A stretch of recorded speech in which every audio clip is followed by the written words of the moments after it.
What's going on, guys? It's your boy Dio. Definitely not on the bike today. Today's Friday, actually. I'm heading to work. And just wanted to record a quick video. You know, I've been trying to record this for the last couple of days and I just didn't really know how to go about it. But first, I want to thank you guys for joining us last night on the Hit Us Up live stream. It was freaking epic, man. We had Red One there. Snowcat showed up as well. And then we had Throttle Lock as guest last night, so it was pretty good. It was jam-packed.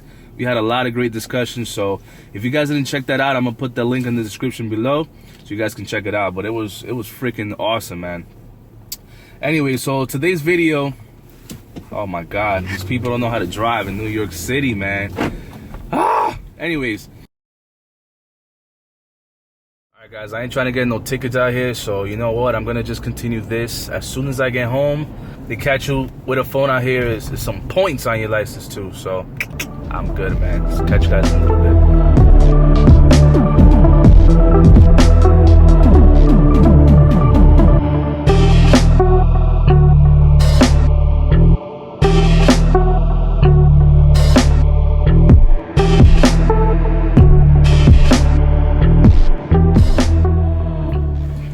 Alright guys, so now that I'm home, I can actually enjoy and relax and kind of talk to you guys a little bit more about today's topic. So just quickly going over gear. Like I said earlier, I don't have too much gear. So let's start with the GoPros first. So these are the GoPros that I use. One on the chin mount and then this other one. In my earlier videos, I wasn't really using a second kind of angle. But then I kind of figured out how to work around it because my motorcycle just shakes too much, so it makes the image a little blurry and non-usable. But anyway, so this one I have set up facing either the back or the sides. And then last but not least, I actually just purchased this GoPro Hero Session 5 actually 2 days ago. I still haven't used it, but I know for a fact I'll be placing this in the front of my bike facing me. So this will be like a rear-facing like point of view towards the rider, and that's really it in terms of cameras. I mean, the only thing I've bought recently for motovlogging is this. The two GoPros I've had before I even started motovlogging, and I just had those just because back in the day, when these things came out, these were like the shit, right? So everywhere you went, you wanted to kind of record and document everything with the GoPros. I also have a Canon T3. And I'll show you guys right here. So this camera I've purchased about like 3 years ago, and mainly because cell phone cameras sucked back in the day, or you had to either use a DSLR or one of those little winding cameras that you dispose of after you're done. So I purchased that just so that I can document and take way nicer pictures, you know, family pictures or whatever the case might be. Now it's kind of like obsolete. I still use it for pictures. I have never used it to record because one, I've had GoPros or I just use cell phone camera. Actually, this whole vlog is being recorded on my Galaxy S7 Edge. So yeah, see how it comes out. So anyways, that's all for the gear that I have. What I really want to get into today is about the settings that I use on my GoPro, right? For resolution, I keep it at 2.7 just because if I do 4K, it only shoots at 15, which is not ideal. So I just do 2.7 because it gives me the option of doing 30 frames per second or 24, which I prefer 24. It gives it that more of a natural look, and movies out there, every movie gets shot in 24. If you do 30 frames per second, you actually have a little bit more of a leeway to slow things down a little bit by 80%. I mean by 20%, so you get that 80% kind of flow to it.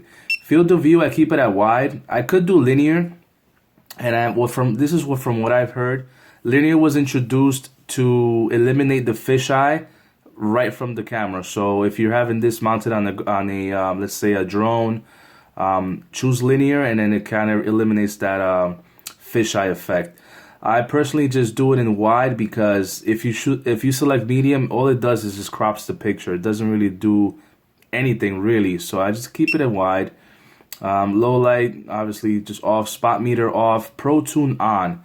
Now here's the thing with Pro Tune, right? If you turn it off, and let's do that right now, that's it. There's no more settings, right? So Pro Tune, the way the video comes out, it allows you to do better edits on, you know, after post, pretty much.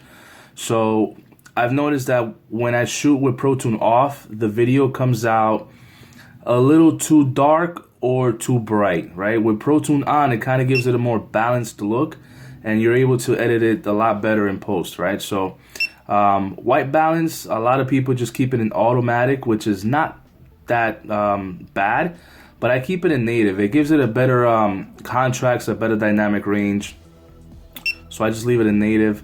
GoPro color on. This is for preference, honestly. If you want to do it flat, you can, but I've noticed that with GoPro color, it gives it a better, I guess, dynamic range, and it's a lot better in post. Shutter, I leave it in automatic. ISO limit 400, just because if you leave it too high, you're gonna get a lot of noise. So I really don't want any noise in the videos, so I leave it in 400. Sharpness, also I bring it down a little bit, because if you leave it on high, it's just the images are coming out so vivid, it looks a little fake, right? So I leave it in medium, sometimes even in low. And then exposure compensation, I put it at -1, just because I just want the overall quality of the image to just be a little bit darker. You can always increase the exposure in post, so it's not a big deal. But anyways, these are my settings, and the main thing is you guys have to edit in post. If you guys are not accustomed to that, just leave everything in automatic. So that's pretty much it. Alright guys, so I hope you guys learned something today. If you guys do have any questions about the settings and why I use them, and you want me to go a little bit further, just let me know in the comment section below. I didn't want to really go into it too much, because I kind of wanted to do some testing, and there's a ton of videos on YouTube already about the differences, so kind of look, you know, just look into that for yourselves and just figure out what works best for you. Those are the settings that work for me. I've gotten used to them, so that's what I stick to, and I just keep it rolling like that. So anyways guys, thanks so much for watching. Give this video a thumbs up if you liked it, and make sure you subscribe if you haven't done so already. Thank you very much. Gracias. Be safe, and have a good one. Bye bye.